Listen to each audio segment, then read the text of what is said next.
Olá, pessoal do Álvaro Fraga. Tudo bem? Aqui quem fala é o professor Gabriel.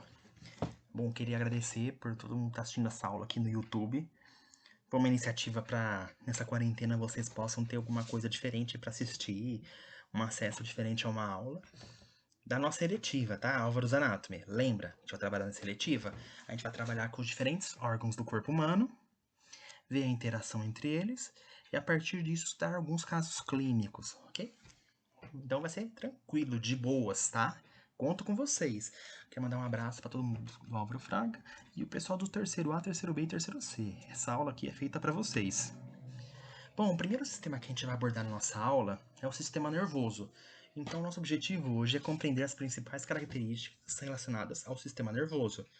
Portanto, a gente vai estudar a interação do organismo e o meio ambiente, como que ele interage com esse ambiente, ver as características anatômicas do sistema nervoso, como que é a anatomia, a morfologia dele, e também as partes funcionais dessa anatomia. Ver a parte de neurônio, de sinapse, rapidinho. E umas curiosidades, características gerais sobre o sistema nervoso que todo mundo gosta. Bom, temos um personagem aqui muito legal, da Turma da Mônica, né? O Cascão. Acho o Cascão muito top. E o Cascão tem medo do quê, gente? O Cascão tem medo de água. Então, quando o Cascão, ele ouve um estímulo ruim para ele, que é um trovão, qual que é a resposta dele? Ele sai correndo, né? Ele foge de medo. Ou seja, o estímulo trovão levou a resposta de fugir. E também nessa outra tirinha, temos a Magali e a Mônica. A Mônica tá lendo lá tranquilaça, lendo um livro, tá estudando. Aí a Magali dá um grito, e olha só a resposta da Mônica. Ela deu um pulo, chegou até na árvore. Ou seja, um estímulo, que foi o grito da Magali, provocou uma resposta da Mônica. Uma resposta exagerada? Foi, tá? E essa resposta depende de organismo para organismo. Ou seja, como que nós interagimos com o ambiente?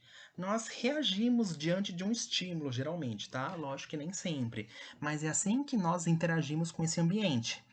Mas é o nosso cérebro que reage com o nosso com o ambiente dessa forma? Não, né? A gente vai ver que o cérebro, na verdade, ele não interage diretamente com o ambiente, mas através dos órgãos do sentido, nós podemos perceber a realidade que está ao nosso redor. Na verdade, a gente nem sabe o que é real, o que é irreal, mas através dos órgãos do sentido a gente pode perceber aquilo que nós estamos percebendo mesmo, ok? Então nós temos aqui a visão, o olfato, a gustação, o tato e a audição. Tem outros sentidos, tá, pessoal? Tem muito mais outros sentidos, mas através desses sentidos a gente pode perceber tudo que está acontecendo ao nosso redor e ter uma noção da realidade. Isso varia de animal para animal. Por exemplo, uma serpente, que ela enxerga no comprimento de onda infravermelho. Ela vai ter uma percepção da realidade provavelmente diferente da nossa, porque ela consegue ver coisas que a gente não consegue, tá? Mesma forma para abelhas, que enxergam ultravioleta e assim por diante. Então, um tipo de estímulo, né, uma modalidade sensorial que aqui é muito importante. Cacto aqui, que é um estímulo aversivo, né, dói pra caramba. Alguém já pisou aqui num cacto? Um estímulo aversivo. Quando a pessoa toca nesse cacto, eu vou ter estruturas na mão que elas vão perceber esse estímulo doloroso. Aí eu vou ter estruturas que vão perceber esse estímulo doloroso, que dói, né? E vão transformar isso num tipo de mensagem que o nosso cérebro entende. O nosso cérebro entende uma linguagem bioelétrica. Então, essa mensagem, esse estímulo doloroso, certo? Essa informação, ela é transformada em mensagem, informação bioelétrica, e ela caminha por algumas células, tá? Chamadas neurônios, até o sistema nervoso, até o nosso encéfalo, no nosso crânio, nossa cabeça. O cérebro, então, ele vai perceber, ele vai ter a sensação de dor. Ele que vai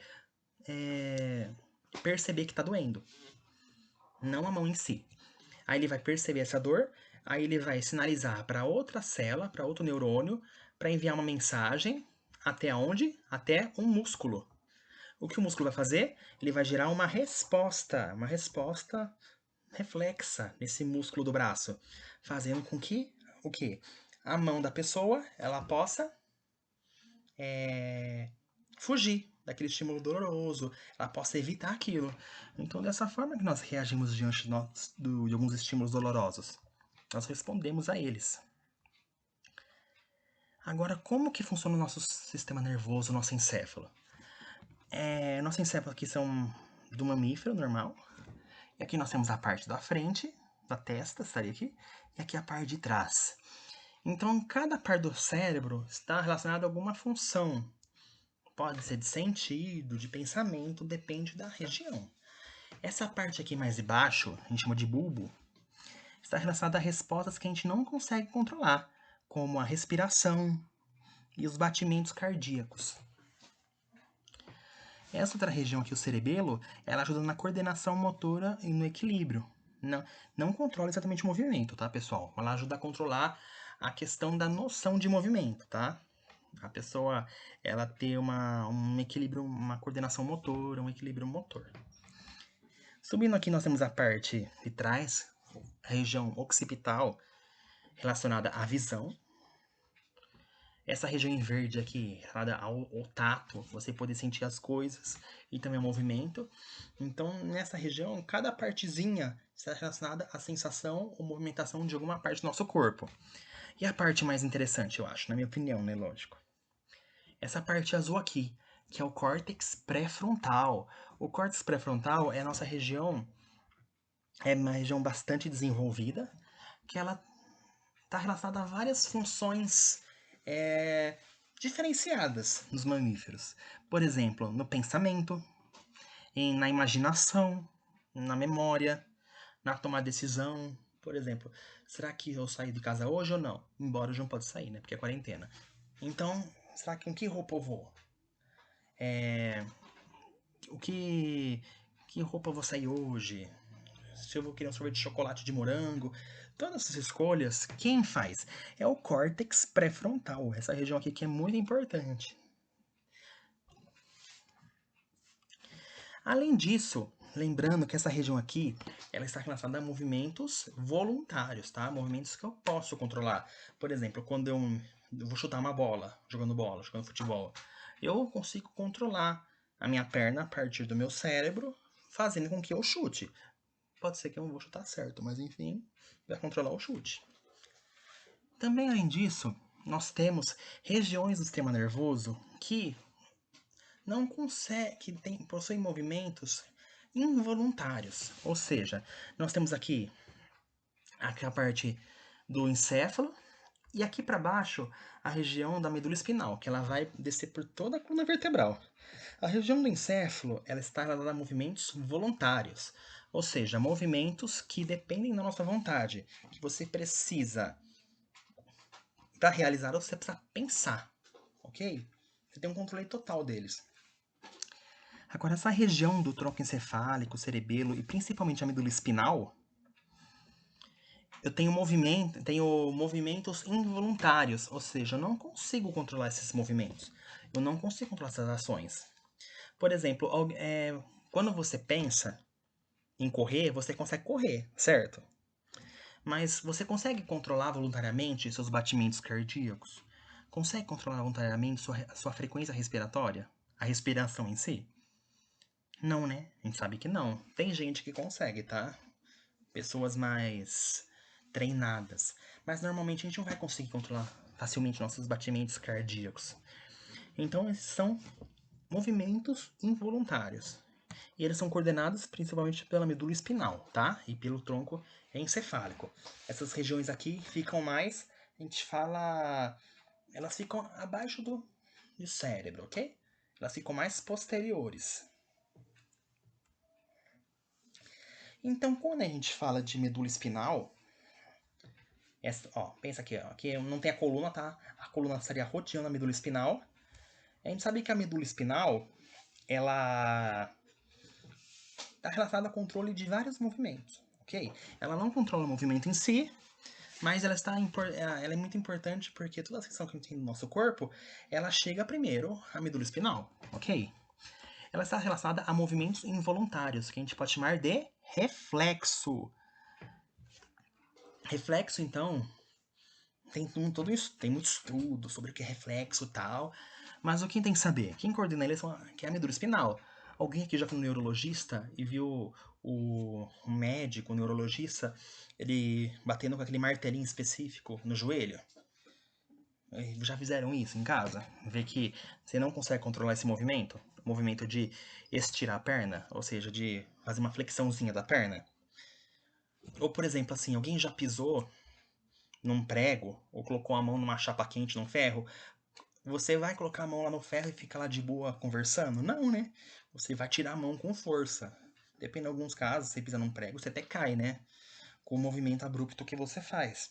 Ou seja, reflexos são movimentos, são comportamentos involuntários, inconsciente. Você não consegue pensar para fazer, ok? Essa aqui é uma foto bem legal. Aqui, o encéfalo. E olha aqui, aqui a partir dele, depois o bulbo, tronco cefálico, né? E toda a medula espinal, ela vai se ramificar em nervos que levam até o braço, os membros superiores, e também a partir do nervo esquiático, vai descer até as pernas, tá? Então, a partir da medula espinal, olha só quantos nervos saem, tá? Sai tudo dela. Portanto, lembrar que a medula espinal ela não controla nenhum movimento voluntário, tá? Ela está relacionada aos reflexos, ou seja, movimentos que a gente não consegue controlar. Outra coisa interessante de falar do sistema nervoso é falar das emoções. Quando a gente fala nosso cérebro tal, a gente pensa em várias emoções, né? Tem os emojis aqui, que eles expressam várias emoções. Apaixonado, você tá lá apaixonado por alguém. Ou então você tá chorando de alegria, está triste. Ou você tá, que nem a gente, né? Tá meio bravo, tá triste porque não pode sair de casa, tá na quarentena. Ou estão felizes porque estão indo na aula de eletiva, né? Tenho certeza que vocês estão felizes porque estão indo na aula agora. Então a gente tem várias situações que o cérebro ele expressa várias emoções e dependendo das emoções nós temos diferentes estruturas no cérebro que estão funcionando, ok? Por exemplo, quando a gente está apaixonado. Agora, já viram aquele filme Divertidamente, da Pixar? Que é muito legal, né, galera? Esse filme é baseado nas emoções, né? Que desde o Darwin, lá em 1800, que ele já catalogava onde estavam as emoções, tá? Nós temos 6 emoções principais: medo, nojo, raiva, tristeza e alegria. O que é importante saber aqui? Que qual a sexta emoção? Surpresa. Mas só que resolveram colocar surpresa mesclada com medo, tá? Porque depende da situação, elas são parecidas mesmo. Então a gente pode ver no filme que a Riley, em diferentes situações, ela vai ter emoção de medo. Vamos pensar junto, o medo é importante? Ele é, né? O medo é importante para que a gente possa evitar algum estímulo que possa oferecer perigo pra gente. Aquilo lá pode ser perigoso pra gente, então eu vou evitar aquilo. Também as situações que tem algum alimento, pensa, a Riley do filme, ela vai comer um brócolis. Nossa, ela eca, não quero brócolis. Então é uma emoção, o nojo é uma emoção que ela vai ser reproduzida para evitar alguma coisa que possa fazer mal. A raiva é uma emoção também muito importante, tá? Ela, até onde a gente sabe, ela é uma emoção muito importante pra gente fugir pra gente não fugir, mas pra gente enfrentar predadores, poder enfrentar nossos inimigos, tá? Lá dos nossos antepassados. A tristeza, que é uma emoção que ela todo mundo gera quando acontece alguma coisa ruim com a gente. E alegria, né? De alguma conquista, de alguma coisa boa. Então, essas emoções são todas coordenadas lá no cérebro, lá no nosso encéfalo, tá? E vamos pensar junto. Essas emoções, você consegue controlar elas? Há componentes nessas emoções que você não consegue controlar? Não. Portanto, tem porções do nosso sistema nervoso que a gente não consegue controlar. Por exemplo, o sistema nervoso autônomo. Mas, como eu falei, quando você pensa, você consegue controlar o seu batimento cardíaco? Você pensa lá, junto comigo. Coração, bate mais devagar. Você consegue? Dificilmente, né? Por quê? Eu tenho uma porção do sistema nervoso que vai ter um funcionamento involuntário, tá? Não vou falar que ele é independente do sistema nervoso, não, porque ele não é independente. mas ele tem uma ação que ele se garante sozinho, ok? Temos o simpático e o parasimpático. O simpático ele é ativado em situações de luta ou fuga. Por exemplo, pensa quando você está lá diante de um predador ou diante de algum perigo. O que acontece? A pupila, o olho arregala, a boca fica seca, começa os membros, a mão começa a ficar frio, começa a maior vascularização, começa a vir mais sangue para a perna para você poder correr, para lutar. Agora, o sistema digestório ele vai parar. Alguém aqui já tem vontade de fazer cocô enquanto aparecia lá um perigo diante de você. Não é verdade? Pensa numa zebra. Uma zebra lá vai encontrar um leão. O que ela vai fazer? Ela vai fugir, gente. Ela vai lá falar, não, vou no banheiro agora? Não, né? Então, por isso que no sistema nervoso simpático tem uma inativação das atividades relacionadas ao sistema digestório. E o parasimpático ele é o de boas, né? Ele está ativado quando está tudo relax, ótimo, tranquilo. Então, nessa situação, o parasimpático ele fica mais ativado. Lembrando que não é porque o simpático está ativado que o parasimpático está desligado. Eles nem sempre são antagônicos, tá? Como muitos livros dizem. Eles têm funções que eles podem se complementar, mas eles têm ações diferentes no nosso corpo. Então, o simpático está relacionado com a dilatação da pupila, o coração acelera. O que acontece com a respiração? A frequência respiratória aumenta para que você possa captar mais oxigênio para você poder lutar ou fugir. E inativação do sistema nervoso, tá? E também a questão da micção, ela não é ativada numa situação de perigo, né, gente? Não, dificilmente. Então, quando tem ativação do parasimpático, eu tenho reações contrárias.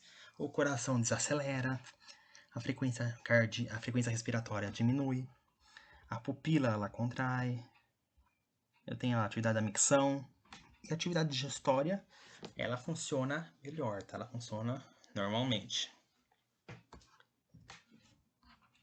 Essa aqui é uma figura, pessoal, que a gente pode ver o nosso sistema nervoso, né, nosso encéfalo, e a partir dele essa medula espinal, ok? Lembra? E dentro dela tá o quê? Ela tá dentro de onde? Da coluna vertebral. Olha essa figurinha aqui. O parasimpático, ele controla, por exemplo, contração da pupila, os brônquios que levam ar, oxigênio até o pulmão, eles ficam mais comprimidos. O coração ele diminui os batimentos cardíacos. O sistema digestório ele fica mais ativo. E no simpático é o oposto, gente. O digestório ele fica mais... Ele fica inibido, na verdade, né, praticamente. O coração acelera. A respiração ela fica mais frequente, tá? Ele vai respirar mais rápido. E a pupila vai dilatar. Ou seja, ele tem, nesse caso, nessa figura, ele tem efeitos antagônicos. Agora vem a seguinte, como que é o nosso encéfalo? Eu falei dando encéfalo, mas como será que ele é por dentro, né? Nessa figura aqui, nós temos... Peguei o cérebro, cortei ao meio, tá? Ó, peguei aqui o cérebro, cortei aqui ao meio, tô vendo uma parte. Eu tenho partes, ó, de substância cinzenta e substância branca, ok? E tenho buracos aqui no cérebro também, tá? Mas a gente vai falar isso agora. Aqui é a região também do bulbo. Ou seja, eu tenho veias, eu tenho várias estruturas que elas são importantes para o nosso sistema nervoso, tá? Nosso cérebro é uma estrutura relativamente pesada, não é porque ela não pesa tão na cabeça, porque ela fica em volta de um líquido chamado líquor, né? Esse líquor garante que não pese tanto. Esse aqui é um corte do bulbo, essa região aqui de baixo, tá? Para ver que eu tenho estruturas. Ó, essa parte de substância branca, eu tenho tenho maior frequência de algumas partes de célula, e na substância cinzenta eu tenho corpos de célula, tá? Corpos de neurônios. Mas afinal, o que é um neurônio? O neurônio é a célula principal lá do sistema nervoso. E nós temos, na verdade, 86 bilhões de neurônios. Imagina, é neurônio pra caramba. E são células que se comunicam eletricamente, assim, de forma eletroquímica, tá? Elas têm uma comunicação química, mas elas funcionam eletricamente. Como que isso faz parte do neurônio? Aqui é um neurônio, tá? Típico. Aqui é o corpo celular, que está o núcleo da célula. Os dendritos são ramificações que saem do corpo celular, que geralmente, tá? Relacionada a receber alguma informação, recebe alguma informação elétrica. E aqui tem um axônio. Então, cada neurônio tem sempre um axônio que sai dele. Esse axônio, ele vai impulsionar, né, o impulso nervoso. Não é estímulo, tá, pessoal? O sistema nervoso não conduz estímulo, ele conduz informação. O que é estímulo? É dor, é tato, visão. Ele não conduz a visão pelo neurônio. Ele conduz o impulso nervoso. Então, a mensagem, a informação elétrica, ela chega até o dendrito, né?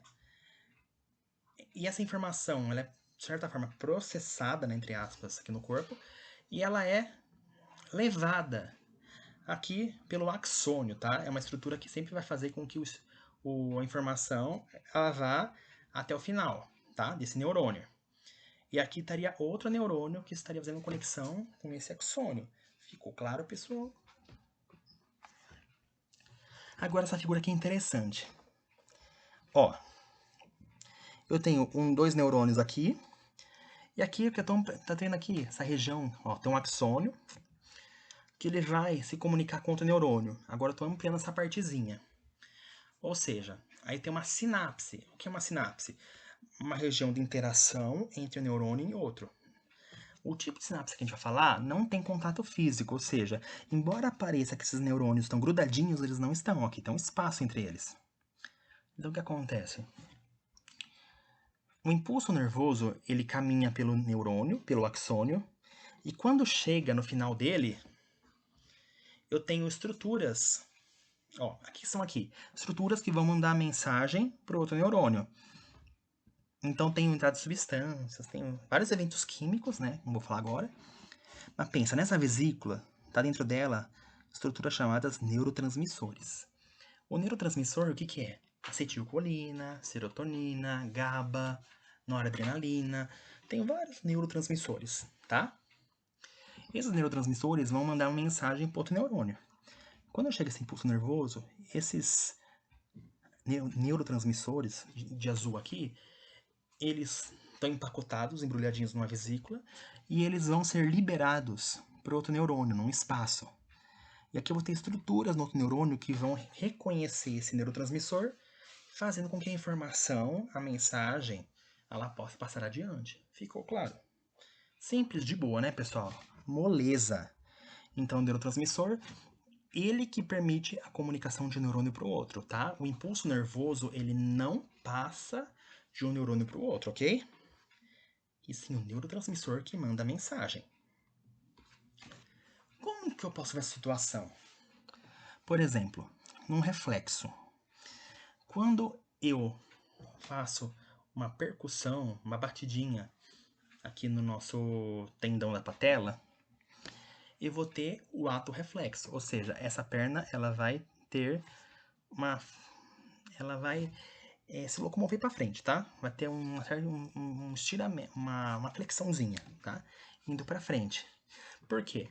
Eu tenho estruturas que vão perceber esse estímulo, elas vão gerar uma resposta e elas mandam uma mensagem lá para medula, tá? Uma região que você não controla.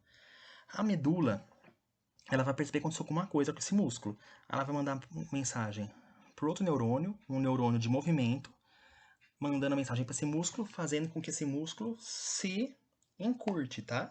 Ele se flexione, fazendo que ocorra esse movimento de flexão para frente na perna, ok?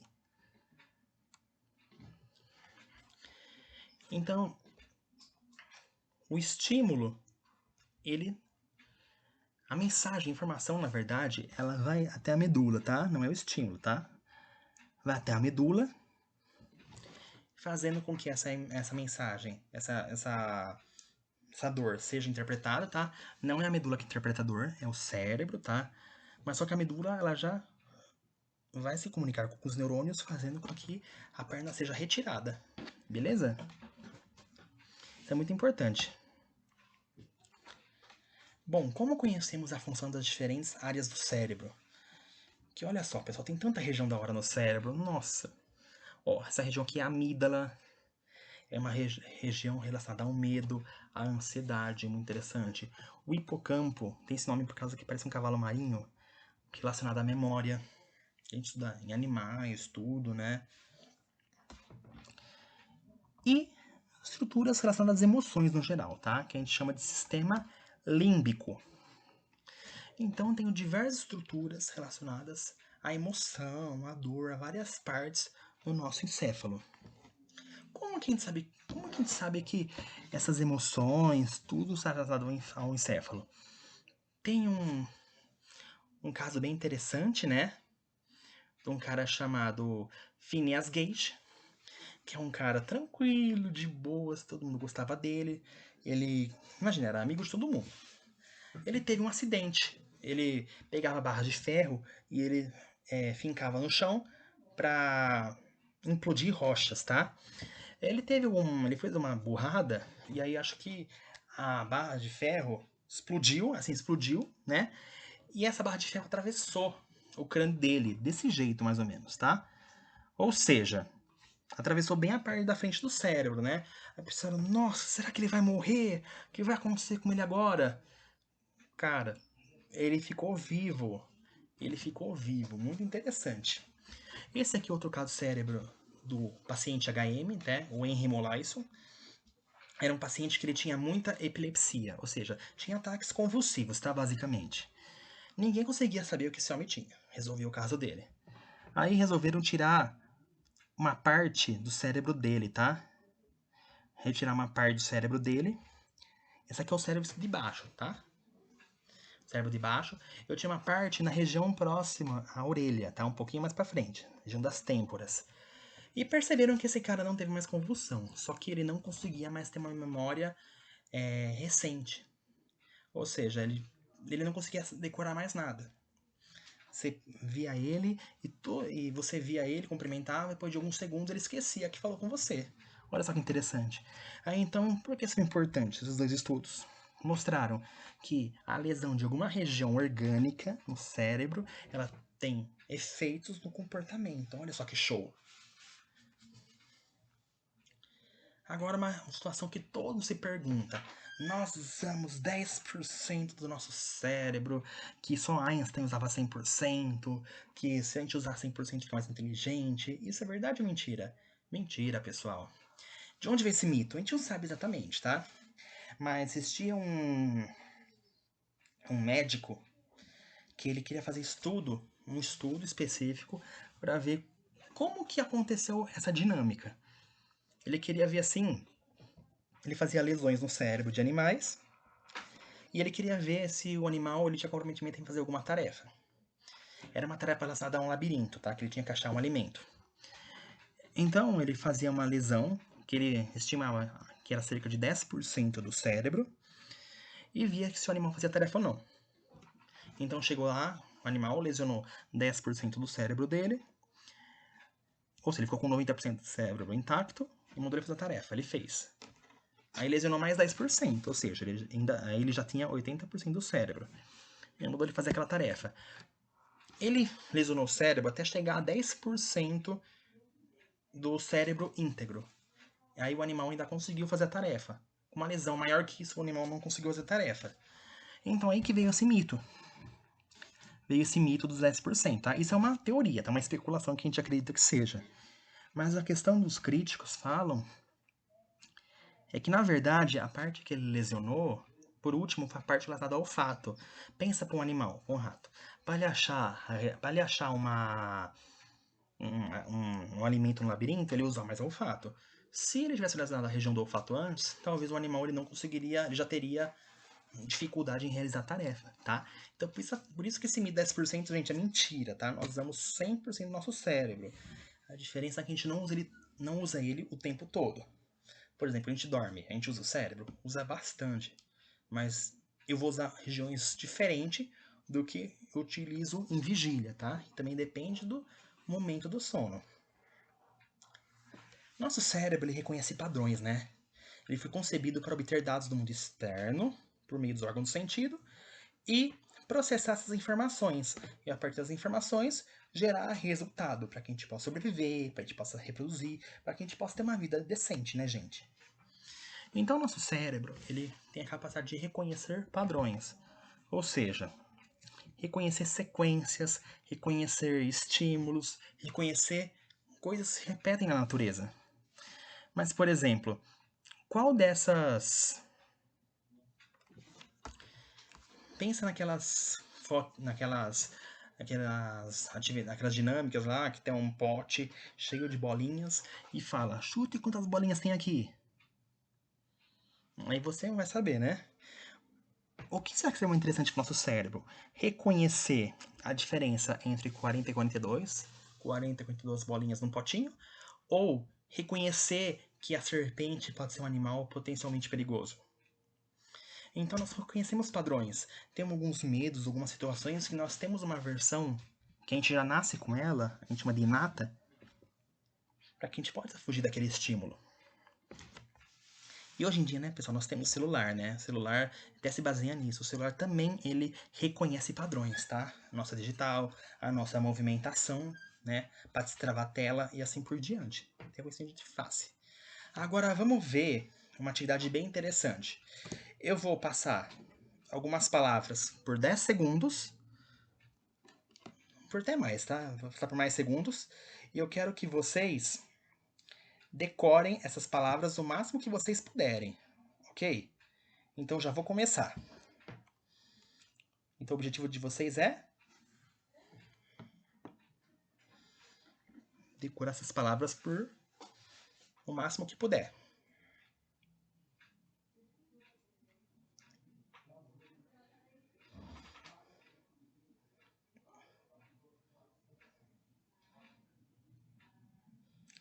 Acabou. Pessoal, agora eu quero que vocês me falem. Qual dessas palavras ela apareceu naquelas anteriores? Qual dessas palavras apareceu nas anteriores, naquela sequência que eu mostrei anteriormente? Alguém saberia me dizer? Eu tenho certeza que alguns vão falar tofu, doce, calda, né? Ou pterodátilo. Tenho certeza. Alguns vão falar doce ou calda. Mas será?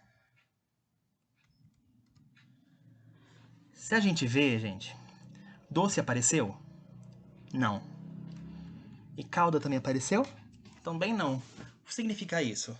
Por que a gente tem a sensação que a gente leu a palavra doce e calda?